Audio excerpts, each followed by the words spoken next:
In the name of Allah, the most beneficent, the most merciful. Dear students of law, today we are going to start Constitutional Law Part 2. This is first paper of LLB in 3-year law program. First of all, we will discuss about important questions according to examination point of view. There are various questions. Out of those, these questions are too much important. First, salient features of Constitution of Pakistan 1973 यानी 1973 के आइन की नुमायां खसूसियात.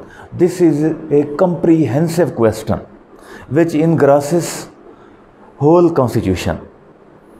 आप इसे कह लें कि ये समरी किस्म का सवाल है. You can write it summarily. Summary के अंदाज में लिख सकते हैं और इसे इलूसिडेट कर सकते हैं कॉन्स्टिट्यूशन के अंदर जो इम्तियाज़ी जो है खसूसियात पाई जाती हैं.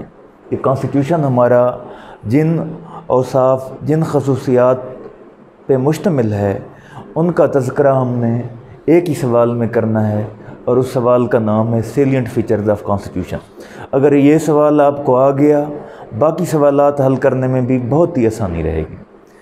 सेकंड, फंडामेंटल राइट्स, बुनियादी हकूक़. राइट्स क्या होते हैं और फिर बुनियादी हकूक़ विच आर इनएलियनेबल, यानी जो वो छोड़े नहीं जा सकते, जिन्हें किसी तरह से बंदा किसी को दे नहीं सकता. उसके बेसिक राइट्स होते हैं जिन पे कंप्रोमाइज़ नहीं हो सकता. वो राइट्स फंडामेंटल राइट्स दुनिया भर के तमाम कॉन्स्टिट्यूशंस में इन्हें इंश्राइंड किया गया है, सेफ गार्ड किया गया है. आईन पाकिस्तान 1973 में भी फंडामेंटल राइट्स को मुकम्मल तौर पर सेफ गार्ड दिया गया है. आर्टिकल 8 से लेकर 28 तक वो फंडामेंटल राइट्स पर ही मुश्तमिल है. Third, Islamic provisions under the constitution of 1973. इस्लामी दफ़ात यानी आईन पाकिस्तान के अंदर शामिल इस्लामी दफ़ात. ये सवाल भी इम्तिहानी नुक्ता निगाह से भी अहम है, जनरल नॉलेज के लिहाज से भी अहम है. कम अज़ कम आपको पता हो कि हमारा मुल्क जो इस्लामिक रिपब्लिक ऑफ पाकिस्तान के नाम से दुनिया में मशहूर है, उसके आइन में वो कौन सी दफ़ात हैं जो इस्लामिक आइडेंटिटी को या इस्लामी तशख़्ख़ुस को रिप्रेजेंट करती हैं. काफ़ी सारे आर्टिकल्स हैं आईन पाकिस्तान के जिनमें इस्लामी जो है प्रोविजंस शामिल हैं. फोर्थ, प्रेसिडेंट, उसकी पावर्स क्या हैं, फंक्शंस क्या हैं, उसके जो है प्रेसिडेंट बनने का प्रोसीजर क्या है. ऐसे ही प्राइम मिनिस्टर अहम पोर्शन है. प्राइम मिनिस्टर हमारे मुल्क में क्योंकि पार्लियामेंट्री सिस्टम है, एक लिहाज से चीफ़ एग्जीक्यूटिव होता है एग्जीक्यूटिव के फंक्शन के लिहाज से. उसके पावर्स क्या हैं, फंक्शंस क्या हैं और उसका मोड ऑफ इलेक्शन क्या है, किस तरीके से वो इलेक्ट होता है. गवर्नर एंड चीफ मिनिस्टर्स ये क्या पावर्स रखते हैं, क्या जो है फंक्शंस इनके होते हैं और कैसे इलेक्ट होते हैं, अहम सवाल है. ऐसे हाई कोर्ट और सुप्रीम कोर्ट. हाई कोर्ट में हम किस तरीके से अपने राइट्स को सीक करने जाते हैं, हाई कोर्ट के जजेस में अपॉइंटमेंट कैसे होती है. ऐसे सुप्रीम कोर्ट है, उसकी एपलेट ज्यूरिसडिक्शन को हम कैसे सीक करते हैं या कैसे जो है सुप्रीम कोर्ट अपनी एपलेट ज्यूरिसडिक्शन को एक्सरसाइज करती है. पार्लियामेंट है, बहुत ही कम्प्रिहेंसिव सवाल है.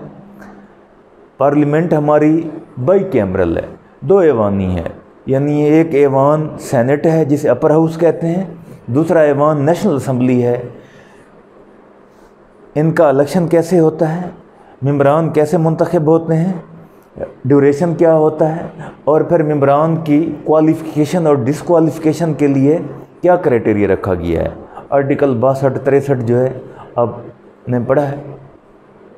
नेक्स्ट, चेयरमैन सेनेट किस तरीके से मुंतखब होगा, उसके पावर्स क्या होंगी, फंक्शंस क्या होंगे चेयरमैन सेनेट के, जो कि अपर हाउस का एक लिहाज से हेड होगा. स्पीकर ऑफ नेशनल असम्बली قومی اسمبلی کا سپیکر، اس کا الیکشن کیسے ہوگا اور اس کو پاورز کیا ہیں، فنکشنز کیا ہیں۔ ایسے چیف الیکشن کمشنر کیسے منتخب ہوگا، اس کی یعنی اپائنٹمنٹ کیسے ہوگی، اور آئین پاکستان اس کے لیے کیا پروویژنز دیتا ہے، کیا موڈ اور میتھڈ دیتا ہے چیف الیکشن کمشنر کے حوالے سے۔ ایسے ہی اٹارنی جنرل آف پاکستان جو کہ فیڈریشن کو ریپرزینٹ کرتا ہے، اٹارنی جنرل آف پاکستان کو کس طریقے سے اپائنٹ کیا جاتا ہے، کرائٹیریا کیا ہے، اس کی پاورز کیا ہیں، اس کے فنکشنز کیا ہیں۔ تو these are the very important questions according to examination point of view.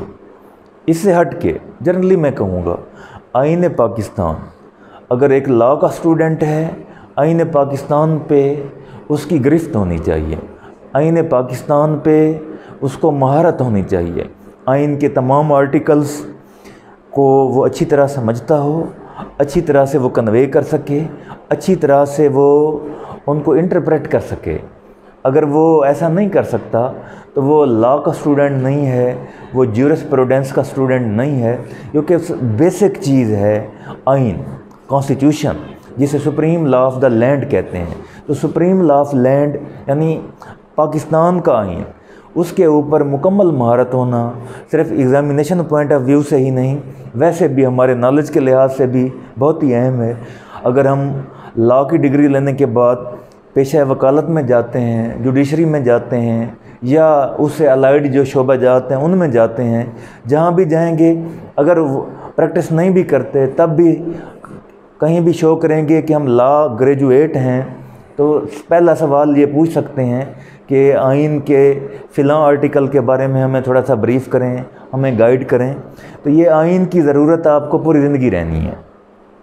یہ آئین ویسے بھی بڑی محنت سے جو ہے ڈرافٹ ہوا تھا، 1973 میں ہی یعنی ہمارا متفقہ آئین آیا ہے، اور وہ اس وقت سے اب تک جو ہے وہی آئین چل رہا ہے۔